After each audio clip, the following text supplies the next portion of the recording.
안녕하세요. 재무제표 파헤치기의 잔돈사냥꾼입니다. 오늘 살펴볼 기업은 GS건설입니다. GS건설을 선정한 이유는 크게 세 가지인데요. 우선 코로나 백신 보급에 따라서 실물 경기도 회복을 할 것이라는 기대감이 커지고 있고, 정부가 과거에는 수요를 억제하는 정책을 펴서 주택시장의 안정을 꾀하려고 했으나 정책적 실패를 인정을 했고, 그에 따라서 주택 대량 공급으로 정책을 전환했습니다. 그에 따라 이제 건설주들이 수혜주로 많이 부상을 하고 있는데요.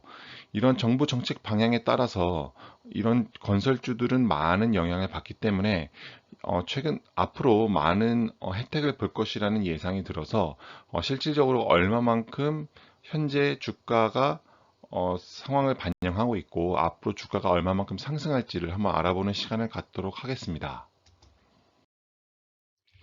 파트는 크게 세 가지로 나눠져 있습니다. 이번 시간에는 파트 1만 다루도록 하겠습니다. 파트 1, 회사 개요. 우선 GS건설 회사는 1969년 12월 19일 라키 개발로 시작이 된 기업입니다. 영위하는 사업은 많은데요. 크게 인프라, 건축, 주택 신축 판매, 플랜트 이런 것들이 있습니다. 태양광 사업을 중심으로 국내외 신재생 에너지 사업을 진행 중이라고 하는데 그 비중이 얼마만큼 되는지는 뒷부분에서 좀 더 깊이 살펴보도록 하겠습니다. 유가증권 시장에는 1981년에 상장되었고요. 연결 대상 종속회사는 약 80개 회사로 아주 큰 기업이라고 볼 수 있겠습니다. 회사채의 경우에서는 A 등급을 받았는데 상위 세 번째에 해당하는 등급으로 회사채도 양호한 평가를 받고 있고 이 회사가 그만큼 우량하다라는 반증이 될 수 있겠습니다. 주식의 총수 현황을 살펴보면은 발행 가능한 주식수는 2억 주이고요. 현재 발행한 주식수는 8천만 주가 됩니다. 그 중에 자기 주식수가 69만 주가 돼서 자기 주식수 비율은 0.86% 정도가 되는 것을 알 수 있고요. 따라서 자기 주식수를 뺀 실제 유통되는 주식수는 7,900만 주 정도가 되는데 거래량을 살펴보니까 GS건설의 같은 경우는 1.11%가 되고 현대건설보다도 그리고 삼성전자보다도 높은 거래량 비율을 보이는 것을 알 수 있습니다. 이 뜻은 그만큼 GS건설이 많은 주주들에게 관심을 받고 있다라고 볼 수 있겠습니다. 다음은 주주 구성 비율 현황인데요. 허창수 외에 특수관계인 16인이 24.13%로 최대 주주이고요. 그 다음이 국민연금이 12.41%, 자사주가 0.86%, 그리고 기타 62.6%에는 개인, 외국인 등이 포함되어 있다고 보시면 될 것 같아요. 다음은 사업 부문별 매출액 및 영업이익 비중에 대해서 살펴보겠습니다. 우선 GS건설의 2020년도 3분기에 매출 비중을 보면은 건축이 57%를 차지하고 있고 플랜트가 24%를 차지하고 있죠. 다시 말해 건축, 주택, 플랜트를 다 합치면은 80%가 넘는 비중을 차지하고 있기 때문에 우리는 GS건설이라는 기업을 분석할 때 이 두 가지 사업 영역에 대해서 집중적으로 알아봐야 될 것으로 생각할 수 있습니다. 그러면은 건축주택의 영업이익 비중은 아까 매출은 57%였는데 건축주택의 영업이익 비중은 128%죠. 그 이유는 플랜트가 마이너스 36%를 기록했기 때문입니다. 최근 들어 코로나 때문에 플랜트에 대한 수요가 급격하게 줄었다고 하죠. 이것은 아마 코로나가 점점차 해소되고 있기 때문에 급격하게 반등할 수 있을 거라고 보여집니다. 다음은 사업 부문별 시장 여건에 대해서 살펴볼 건데요. 크게 주택 및 플랜트에 대해서 살펴보겠습니다.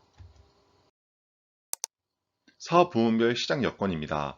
건축과 주택 부문의 산업의 특성을 보면은 우선 건축을 살펴보면 고용 유발과 경기 부양에 효과가 크다고 하네요.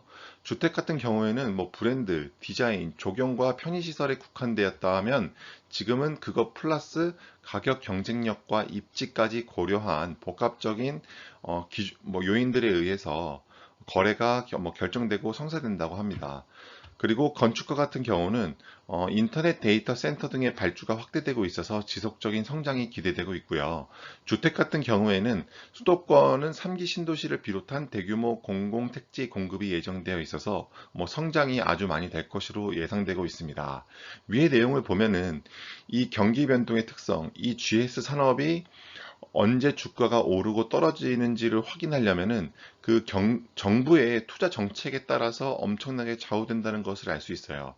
수도권의 3기 신도시를 비롯한 공공택지 공급이 예정되어 있기 때문에 이런 부동산 정책에 따라서 그 건설주가 주가가 엄청 오르고 떨어질 수 있다라는 점은 아주 깊게 생각하셔야 됩니다.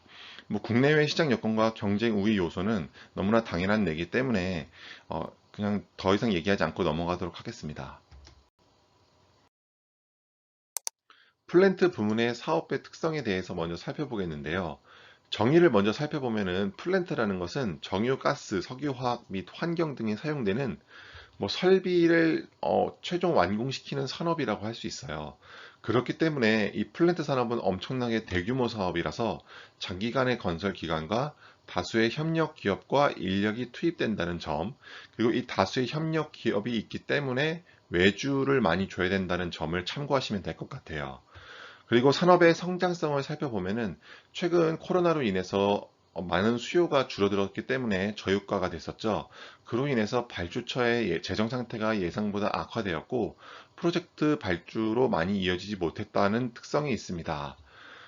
그렇지만 주요 산유국들은 시장 점유율을 계속 유지해야 되기 때문에 투자를 지속할 것으로 예상되고 있고, 그래서 다운스트림의 시설의 투자가 확대될 것으로 예상이 되고 있습니다. 경기 변동의 특성에 대해서 살펴보면은 최근 들어서 국제 에너지 협약과 세계 각국 에너지 정책 및 투자 계획에 따라서 조금 가격의 변동 요인이 있을 것으로 예상이 되고 있고요. 이 GS 건설의 경쟁 우위 요소는 정유, 석유화, 가스 분야에서 엔지니어링 기술이 경쟁자의 우위를 점유하고 있다고 합니다. 다음은 GS건설의 비용의 성격별 분류를 살펴보겠는데요. 비용은 크게 고정비와 변동비로 나뉘는데 이 GS건설의 고정비와 변동비의 비중이 얼마만큼이 되는지를 알아야지 이 기업이 차후에 많은 영업이익을 낼 것인지 못 낼 것인지를 알 수 있습니다. 우선 인건비의 비중은 11% 정도를 차지하는 것을 알 수 있고, 변동비인 재료비와 외주비가 약 66% 정도를 차지하는 것을 알 수 있습니다. 따라서 이 기업은 변동비가 좀 큰 기업이라고 할 수 있겠습니다. 여기서 말하는 외주비는 앞에서 살펴봤던 것처럼 플랜트 산업 같은 경우는 워낙 비중이 크기 때문에 이 외주비를 비중이 크다는 것을 알 수 있어요. 외주비라는 것은 하도급 계약에 의해서 공사의 일부를 그 타 건설 업체한테 재도급하는 경우를 얘기해요. 그러니까 이거는 우리 GS 건설에 있는 직원들이 다 할 수 없으니 일부 외주를 줘서 다른 건설 업체가 해서 그것을 돈을 주는 거라고 보면 될 것 같아요. 그래서 그 비용은 공사 원가에 산입이 된다는 것을 참고하고 넘어가시면 될 것 같아요. GS건설은 앞에서 살펴본 것 같이 원재료의 비중이 크기 때문에 원재료의 매입 현황에 대한 자료를 가져와 봤습니다. 보시는 바와 같이 철근이 8.9%, 레미콘이 14%, 그리고 토건 기타가 59.2%로 높은 비중을 차지하고 있고 플랜트의 기자재가 15.9%를 차지하고 있는 것을 알 수 있어요. 그렇다면 3년간 주요 원재료의 가격 추이를 한번 살펴보겠습니다. 철근, 레미콘, 시멘트, 전선이 주요한 원재료 가격인데요. 보시는 바와 같이 50기, 그러니까 2년 전이죠. 2018년, 2019년, 2020년인데요. 철근 같은 경우는 가격이 하락했고요. 그 다음에 레미콘 같은 경우도 가격은 유지되는 상태, 시멘트도 유지되는 상태, 전선의 경우는 일부 소폭 상승했다는 것을 알 수 있어요.